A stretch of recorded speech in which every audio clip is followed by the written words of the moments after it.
welcome back, people. Welcome back. I have not given you guys my match reaction. However, I'm going to put everything into one video today. So today we are talking about Manchester United versus Ipswich at away at Portman Road. This was a tough game. This is one thing that it's the Premier League versus every other league. On everyone's day, every team can defeat every team in the Premier League. And so, Ipswich are a really good team, well run by Karen McKenna. It was truly, they know their style of play. They know how they play. They know what they want to do, and they absolutely execute it perfectly. That is Karen McKenna. That is Ipswich. And they have so many people. They have so many teams and so many individuals that are willing and have the ability and technical ability to absolutely punish any team in the league. And that is what we saw here. Hutchinson, that of course came from Chelsea, absolutely showed out with the goal he scored. Yes, it's a deflection. However, it was one that he created by himself. The turn, the ability to kick the ball without a long back spin kick or whatever it's called. This is the Premier League. And usually, every manager that comes into the Premier League, be it the greatest like Pep Guardiola or one of the greatest like Pep Guardiola or Ancelotti or Jose Mourinho, always has his oh snap, this is the Premier League moment. And yes, you can make the argument that Amorim today, but I really don't think so. I think Amorim came with the self-awareness that the Premier League is something bigger than what he has faced in the previous places that he has coached. He came with the self-awareness that he knows it will get worse before it gets better. And that's the beauty of it. And let me not lie to you, the way Ole started his tenure 5-1, we all have been always scared about the fact that Amorim can come and then he would have the manager bounce. And with the manager bounce, we all expected there to be a crash. However, it did not happen. The manager bounce was already under Ruud van Nistelrooy, where Ruud van Nistelrooy went 3 games, winning 3 games and drew one against Chelsea. However, this time now, being that Amorim has already seen the type of players based on what he watched, what he has seen they performed with Erik ten Hag, this basically just proves his point, proves the point that the players are not firing on all cylinders. In the interview against, but in the interview with Gary Neville, he spoke about the fitness of the squad. He spoke about their intelligence, their IQ, all these things are detrimental to not only the players but also the team than before. Is because I know Erik ten Hag is a good manager. However, the problem is this team are not up to the snuff. This team here that plays for Manchester United is not firing on all cylinders. There are some things that are absolutely asinine to think that professional players are still doing. Professional players are playing for Manchester United still having a hard time. Let's talk about the debut. It's a debut game for Ruben Amorim as Manchester United's head coach. Everybody was excited. Everyone had this. He would come in and all of a sudden he will flip the switch and we will start seeing Manchester United scoring 5 goals, 3 goals. But it did not happen. We saw Ruben Amorim squat and have his hand in his face with true disappointment. I've never seen pain in a man from the first game is like a fill out game, but because we are in the midst of the Premier League season, every game is important as every other game. And so he wanted to win this game. And that also showed in the substitutions that he made. He changed people right after the 50th or the 56th minute. Boom, he changed. He said, hey, we need to win this game. And he went aggressive. And that I have to give him credit for. Because for him to be Manchester United's manager, he needs to be aggressive. He needs to make sure that this players understands that he is willing and ready to make changes. He's willing and ready to make changes. If you are not doing what he wants or do not know what you're meant to be doing, he's going to find someone else to do it. And that was one of the things that made me excited yesterday. It was one of them. One of them. The game ended in draw, which was quite unfortunate because when we had when we had the perfect start to Ruben Amorim's career with the beautiful run from Ahmad and the goal from Rashford, we needed to keep the ball better. We needed to control the game. And all those things were things that were lacking yesterday. Now I'm going to talk about the player breakdown. Some players that I really want to talk about today. Andre Onana. It is. It is amazing what he's doing. In that game alone, Andre Onana saved us from losing all 3 points. Had Delap, that is the son of Roy Delap, the professional player with the long throw. The way he had those two chances directly in the right in front of Andre Onana. The first one was a big hand to Andre Onana that he deflected the ball from going into the net. The second came in the second half, and those were clear-cut chances. Not that it was clear-cut that he needed, and if not for Andre Onana, it would have been a problem. We see Mazarawi.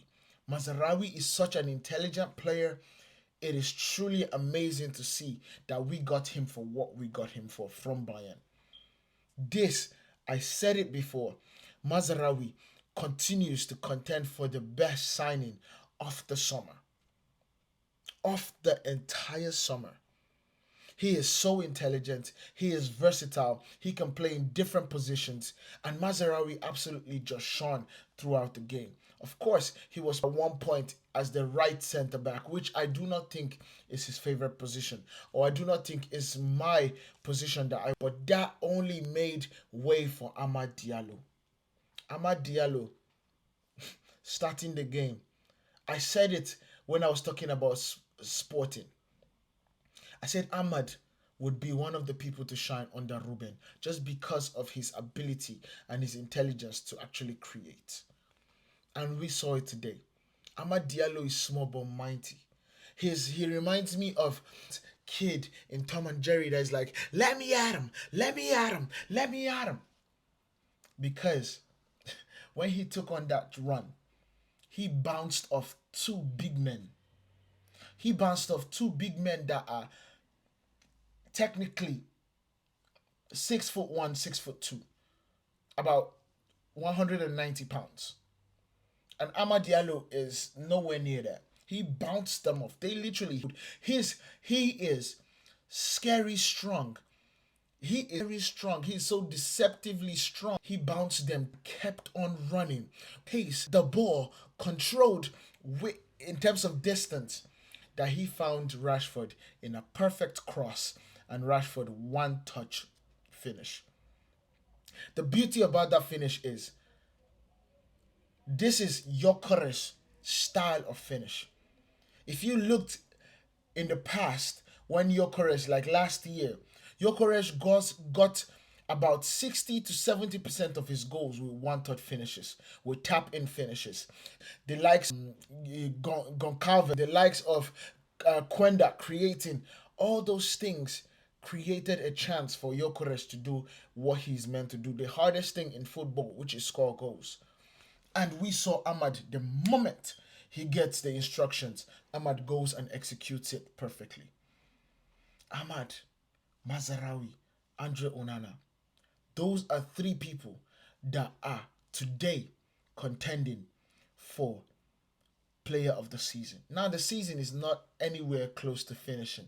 However, these are the three that, in my opinion, are currently our best players. And I know Andre Onana had a horrid season, but he was just adjusting to Manchester United. He was adjusting to Premier League, adjusting to playing with a new back four every 5 minutes. And that, with that changing, we are seeing the Andre Onana that came from the La Masia, the Andre Onana that came from Ajax, the Andre Onana that came from Inter, that took Inter Milan and supported them to their Champions League run. This is the Andre Onana that we are seeing. So let's stop all the De Gea was a great servant, but today it's Andre Onana, and he has been a great servant so far. Now, back to Ruben Amorim. Ruben Amorim had an interview after the game, and this dude just knows what we are thinking. This dude knows what we have been talking about as fans. We see Amorim talking about what we need to do.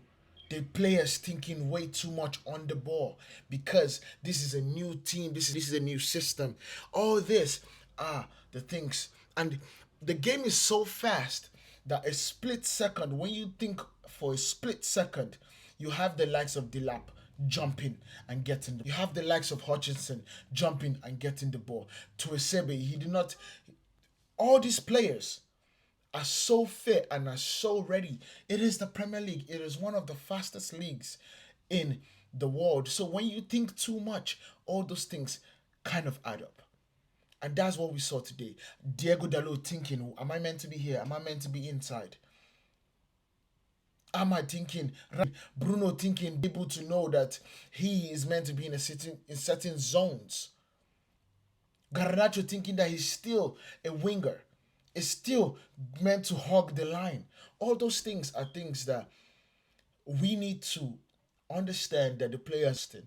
And so I'm not going to beat them while they are down because they need to learn this new system. This new system. Second, Ruben said something about possession troubles. It is something that we have been so long. We give the ball away. We give the ball away so many times that it becomes a problem. Bruno with his Hollywood passes, putting his head down when he's dribbling, run into the dashboard. But these are things that are coachable. These are things that will absolutely get better with the system. Always have a diamond in every scenario, have a diamond in every zone, would create more abilities and more opportunities to pass to each other. And this is why I am hoping that Amorim has the cojones to actually keep his style and keep what he wants to do. Manchester United is a different beast.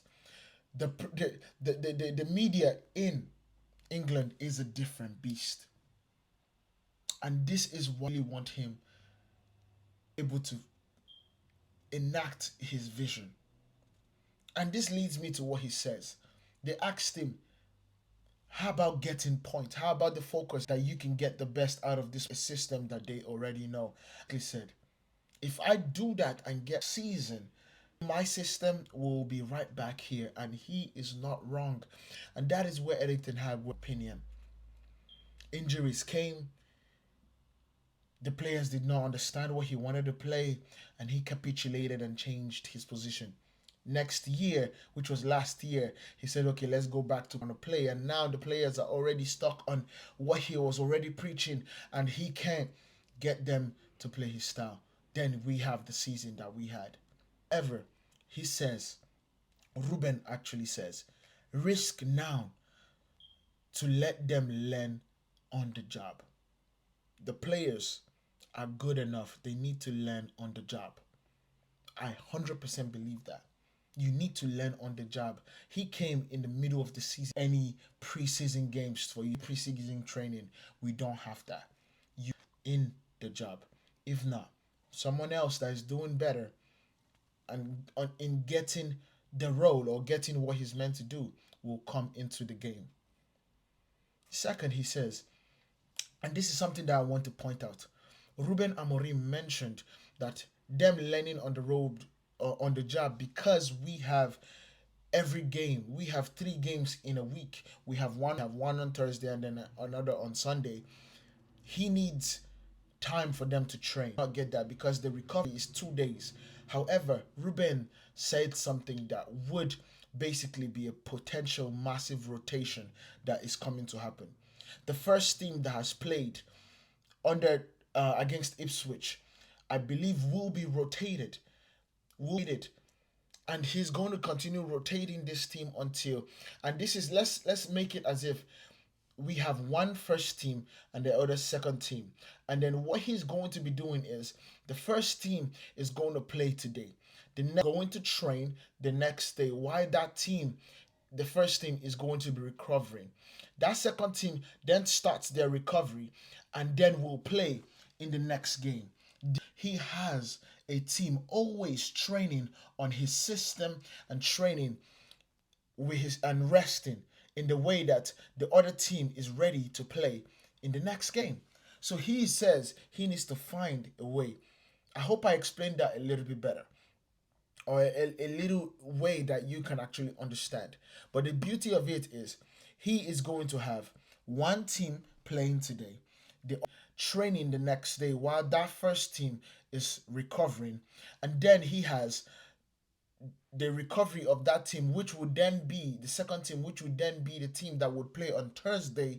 And then we see the first team training while that team is playing on Thursday. And then the first team then has his recovery. And then we see it vice versa. That is what I believe is going to happen. It's going to be a massive rotation. And we, as United fans, we need to absolutely get ready. Absolutely get ready for the pains and the growing pains that we are going to receive. But it is for the greater good. We suffer now for us to enjoy later. That is how it has to be. You learn, you earn, and you return. That is going to be the system. That is going to be. We learn now, we earn the points, and then we return the trophies, the fans that has stayed true the entirety of what we are basically seeing today. Now, injury update. For the injury update, it is good to see Mason Mount and Luke Shaw on the pitch. Not seeing Lenny Yoro or Malasia. However, I believe that more training, more recovery time, more ramping them up a little bit, little by little, and giving them the fitness that they need would be the way Ruben goes about it. If not, we could be seeing them get another injury. And of course, we also have Martinez that has gotten an injury that it's like a discomfort on his spine because he got kicked in the last game. This could take 2 to 3 weeks, which was reported today in the news. So we could be seeing Martinez out for at least a month. Which is quite unfortunate. But there was one thing I wanted to say before I kind of wrap up the game today, or wrap up the video today. These zones that I'm about to put on the screen, these are quite concerning. You can see that, you can see the reasons why we are not scoring. In the zones, in the 18-yard box on this end and this end, it's pink. Pink represents the oppositions, while purple represents Manchester United. So you see, we are not touching the ball in the 18-yard box. And if you do not touch the ball in the 18-yard box, you do not have a higher probability to score. This is a problem. These are zones that Ruben has to absolutely solve. The next game we're going to be facing Bodo Glimt, Everton, Arsenal, and Forest. These are all winnable games for Ruben Amorim. However, we need to let him damn the results at this point. We need to learn him, and I know that is a controversial thing to say, but lay the foundation for his system. Lay the foundation for his system and actually get these players, because it will be a problem if in the third year what happened to Erik ten Hag happened to Amorim. Let me know what you guys think about this video down in the comments. About any part, comment down below what you think. Make sure you guys hit that like button, hit that subscribe button if you haven't. I will see you guys in the next one. Let me know. Peace.